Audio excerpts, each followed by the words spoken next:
कांग्रेस पक्षर गांधी स्थित गंजाम जिला कांग्रेस कार्यालय ठारे ब्रह्मपुर लोकसभा और लोकसभा अंतर्गत समस्त विधानसभा नहीं एक प्रस्तुति बैठक अनुष्ठित हो जायछि। এই बैठक कांग्रेस लोकसभा प्रार्थी रश्मि रंजन पट्टनायक ब्रह्मपुर पानी समस्या और गंजाम जिलार बेकार और दादन समस्या उपरे गुरुत्व आरोप करथिले।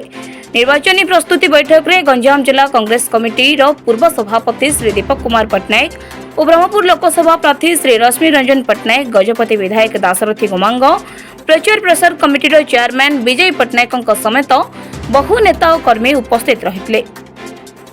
आज हमर ब्लॉक स्तरीय जिला स्तरीय प्रस्तुति बैठक डाकिथिलु 17 जाक सेगमेंट रो 17 एमएलए सेगमेंट रो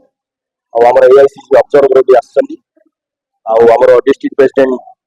मोहना और बरमपुर दीपक पट्टनायक गजपति एमएलए दशरथी गमांग बाबू प्लस हमर प्रचार प्रसार कमिटी रो चेयरमैन विजय पट्टनायक बाबू समस्त आछंती।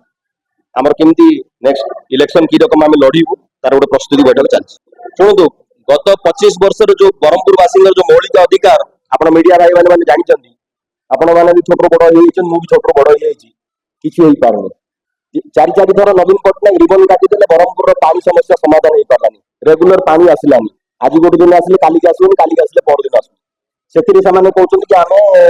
ओडावासी बहुत कम कर ब्रह्मपुर वासी छाड़ू से द्वितीय कथा लोक को चाकरी देवा तो दूर कथा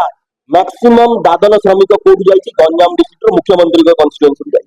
जाठू बड़ हस्यास्पद कथा कौन हो पारे। मु तो ब्रह्मपुर छुआ ब्रह्मपुर पिला मत ब्रह्मपुर लोक निश्चय पसंद करेंगे मु तो बाहर कोर्ट आसनी मत भोट देवे बाहर लोक देवी। ब्यूरो रिपोर्ट दीपलवी परिक्रमा